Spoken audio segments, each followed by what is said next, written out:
देखिए, ये मुख्यमंत्री जी बहुत अच्छा काम कर रहे हैं कि सबकी राय ले रहे हैं, बजट में भी सुझाव ले रहे हैं, सबको सुन रहे हैं, सभी विधायकों को भी सुन रहे हैं।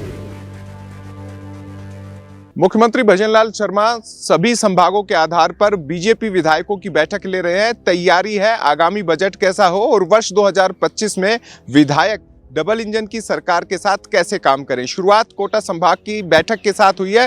कोटा संभाग की बैठक तो हुई, लेकिन झालावाड़ जो कोटा संभाग में ही आता है, उनकी विधायक वसुंधरा राजे मौजूद नहीं रही। आप देख रहे हैं राजस्थान चौक, मैं हूं अंकित तिवारी। मुख्यमंत्री भजनलाल शर्मा ने आज से शुरुआत की है कि अगले 3 दिन तक लगातार बीजेपी विधायकों के साथ बैठक की जाएगी और विभिन्न बिंदुओं पर यह जांचा जाएगा कि विधायकों के साथ बीजेपी की सरकार कैसे आगे काम करे, उनकी बजट को लेकर क्या मांगे हैं, तमाम बिंदु तय किए गए थे, किन किन घोषणाओं को लागू करना है, कैसे कैसे काम करना है। उसके आधार पर कोटा संभाग के विधायकों को आज बुलाया गया था। कोटा संभाग में 4 जिले आते हैं, चारों जिलों के विधायक यहाँ पर जो मंत्री हैं वो पहुंचे थे और कोशिश की गई कि तमाम बिंदुओं पर विधायकों की राय ली जाए।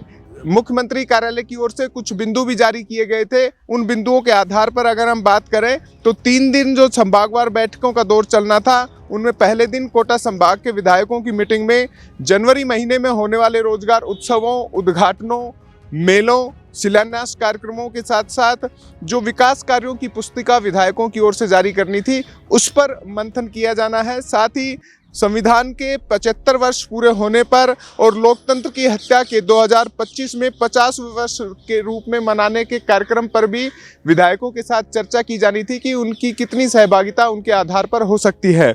इसके अलावा अटल ज्ञान केंद्र पर आगामी कैसे उनका लाभ लिया जा सकता है राजनीतिक तौर पर, प्रशासनिक तौर पर, और कैसे लोगों को राहत देने का काम यहाँ किया जा सकता है, उस पर भी मंथन हुआ है। विभिन्न योजनाओं के लाभार्थियों से आगामी दिनों में जो संवाद होना है उस पर मंथन हुआ है। साथ ही खेलकूद प्रतियोगिताएं और सांस्कृतिक कार्यक्रम जो आगे आने वाले दिनों में आयोजित होने हैं उन पर चर्चा हुई है।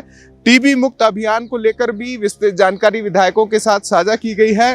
पंचगौरव कार्यक्रम, जिनमें एक जिला एक उत्पाद, एक जिला एक प्रजाति, एक जिला एक खेल, एक जिला एक उपज, एक जिला एक स्थल के दिशा निर्देशों तथा आगामी बजट और विकास को लेकर क्या रोड मैप बनाया जा सकता है, उन पर मंथन हुआ है। विधायकों ने अपने अपने सुझाव दिए। इसके अलावा इस बैठक के राजनीतिक मायने भी है। ये प्रशासनिक मुद्दे हैं जिन्हें मुख्यमंत्री भजनलाल शर्मा विधायकों के साथ सुलझाना चाहते थे। अब इसमें कई राजनीतिक तौर पर भी इसे देखा जा रहा है कि लंबे समय से ये बात सामने आ रही थी कि सरकार और विधायकों में संवाद बेहतर नहीं है, मंत्री विधायकों की सुनवाई नहीं कर रहे हैं और ये शिकायत लगातार मुख्यमंत्री तक और दिल्ली तक पहुंच रही थी। ऐसे में अब विधायकों से खुलकर पूछा गया है कि उनकी कौन सी मांग थी, कौन सी बातें थी जो सरकार में पूरी हो जानी चाहिए थी, अब तक नहीं हुई है।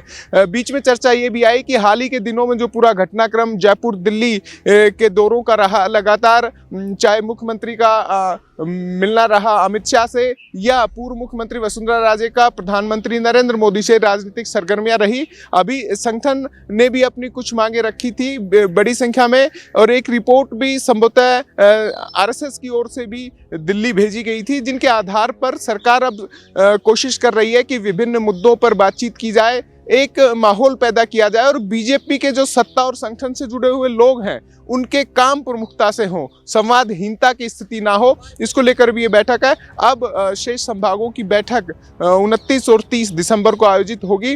तमाम विधायकों को मैसेज भेज दिया गया है और कोशिश यही है कि मुख्यमंत्री सब विधायकों से बजट सत्र से पहले और मंत्रिमंडल विस्तार से पहले 1-to-1 मुलाकात कर ले, एक बेहतरीन संवाद की स्थिति पैदा हो और जिन जिन मुद्दों पर काम सरकार को अब तक कर देना चाहिए था, नहीं हुआ है, उन पर भी चर्चा हो जाए।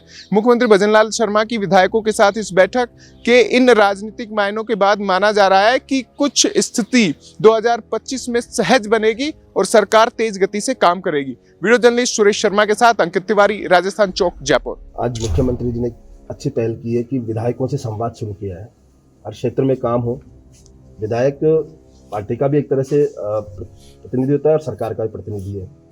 क्या किस तरह से देखते हैं आप इसको? पूरी बात देखिए, ये मुख्यमंत्री जी बहुत अच्छा काम कर रहे हैं कि सबकी राय ले रहे हैं, बजट में भी सुझाव ले रहे हैं, सबको सुन रहे हैं, सभी विधायकों को भी सुन रहे हैं।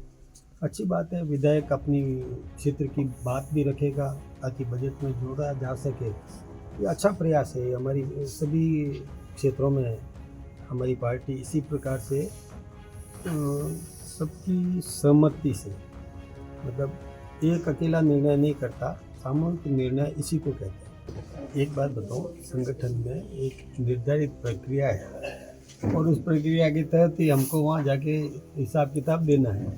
और विशेष रूप से मेरा काम कम है, हमारे जो निर्वाचन अधिकारी है नारायण जी पंचारिया, उनका काम ज़्यादा है। इसलिए मेरा तो क्योंकि अभी कार्यकारी हूँ तो मुझे जो दायित्व निभाना है वो निभाऊंगा, बाकी तो कोई विशेष बात है नहीं। अच्छा, संगठन क्योंकि लगातार मजबूत संगठन और 6 साल बाद फिर चुनाव होने, यानी जब तक बीच में विधानसभा और लोकसभा के चुनाव भी आने हैं, संगठन मजबूत बने, ये प्रयास पार्टी का है लगातार।